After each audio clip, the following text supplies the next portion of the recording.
આજે આપણે કઢી પકોડા બનાવીશું. એના માટે મેં આ છાશ લીધી છે 3 વાટકી જેવી.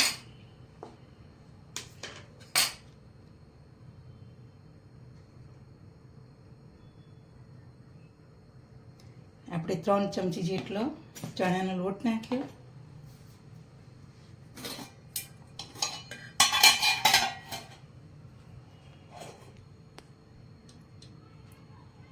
આપણે 1 નાની ચમચી લાલ મરચું નાખીશું. 1 નાની ચમચી ધાણા જીરું પાવડર નાખીશું. અડધી ચમચી જેટલી હળદર નાખીશું. સ્વાદ અનુસાર મીઠું નાખીશું.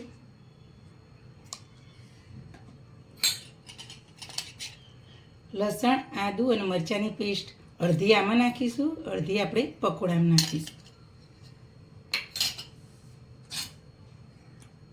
આ બધું આપણે મિક્સ કરી દઈશું.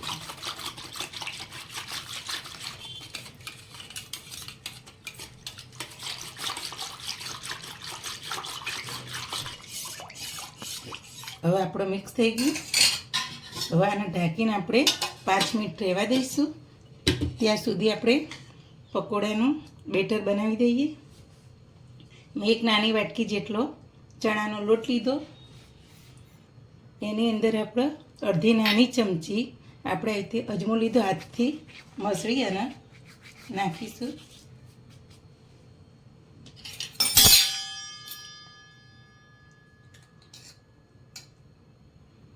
આદુ, મરચાં, લસણની પેસ્ટ નાખીશું થોડી.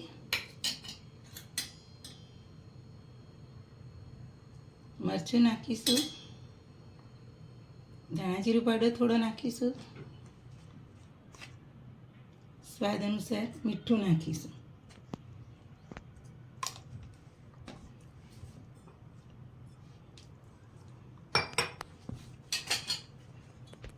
હવે આપણે બધું મિક્સ કરી દઈશું અને પાણી થોડું થોડું રેડીને આપણે પકોડાનો બેટર તૈયાર કરીશું.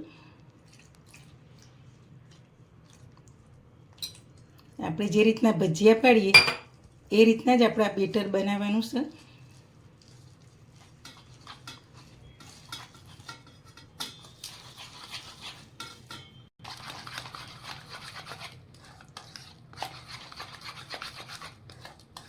બસ હવે આપણે આવું જ આપણે બેટર બનાવવાનું પકોડાનું. જો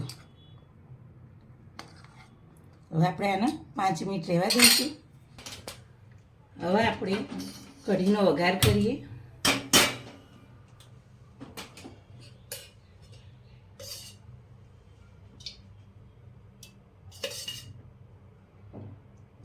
આપણે 1 મોટી ચમચી જેટલું ઘી લીધું. કઢીમાં આપણે ઘીનો વઘાર કરીએ એટલે કઢી ખાવામાં સારી લાગે, એના માટે ઘી આપણે લીધું. તમે તેલ પણ લઈ શકો. હવે આપણે કઢીની અંદર પહેલાં આપણે મેથી નાખીશું, અડધી નાની ચમચી જેટલી.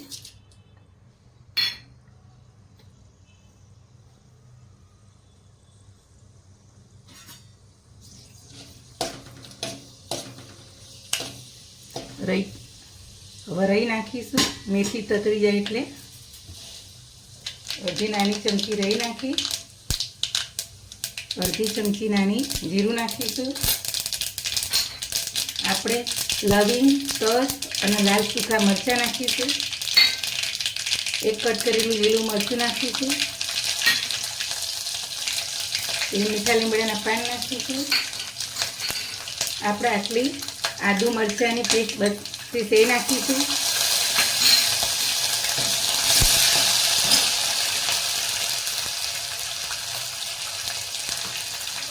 હિંગ નાખીશું. ચપટી હળદર નાખીશું.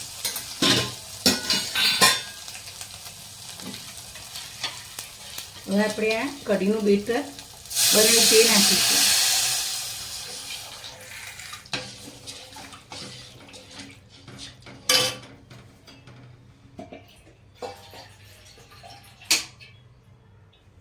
ઉપર 1 અડધી નાની વાટકી આપણે પાણી રેડીશું. છાશ આપણે ખાટી થોડી લેવાની.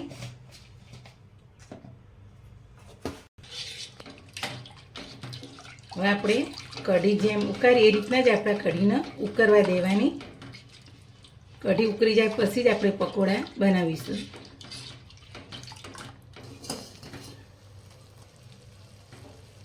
જો આપણી કઢી ઉકળવા માંડી, આ રીતે 2-3 આપણે સરસ ઉભરા લાવીએ. હવે આપણે પકોડા માટે કઢી જો સરસ તૈયાર થઈ ગઈ. હવે આપણે ગેસને બંધ કરી દઈશું. જો ગેસ બંધ કરી અને ઢાંકી દઈશું. હવે આપણે આ પકોડાના લોટની અંદર આપણે આટલા શાજીના ફૂલ નાખીશું. ચપટી જેટલા જ નાખવાના, વધારે નથી નાખવાના.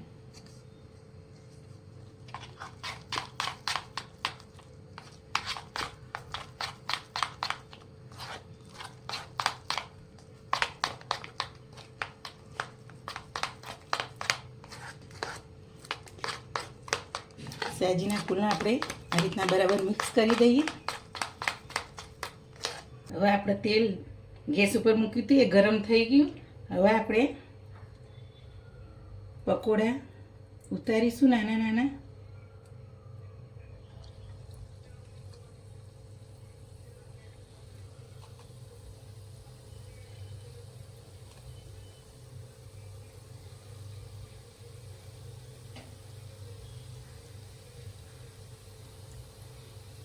આપણે કઢી પકોડા છે એટલે પકોડાનું આપણે અહીંથી નાના બનાવીએ એટલે કઢીમાં ખાવામાં સારા લાગે અને દેખાવમાં સારા લાગે.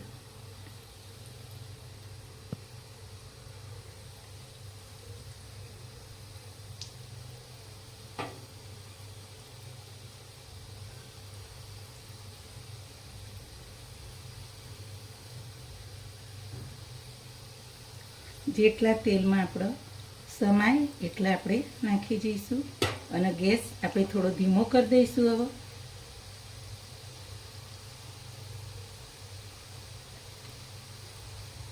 હવે આપણે ચારાથી પકોડાના રીતના ફેરવી દઈશું.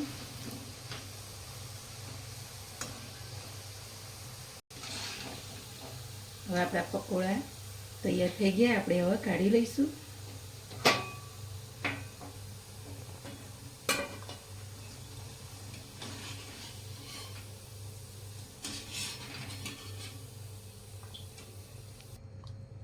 બીજા એવી રીતે નાના નાના આપણે ઉતારી લઈશું.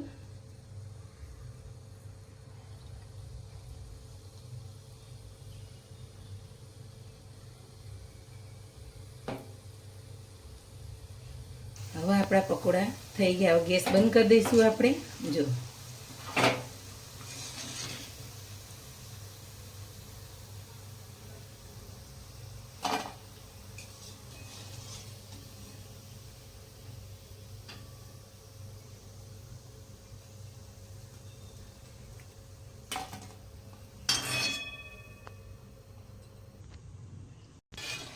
હવે આપણા પકોડા કઢીમાં નાખીશું.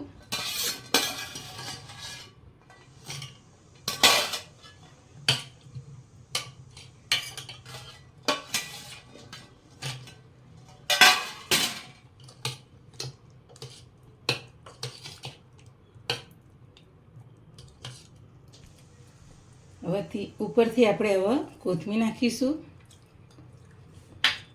આપણા કઢી પકોડા તૈયાર થઈ ગયા. હવે આપણે સર્વિંગ પ્લેટમાં લઈ લઈશું.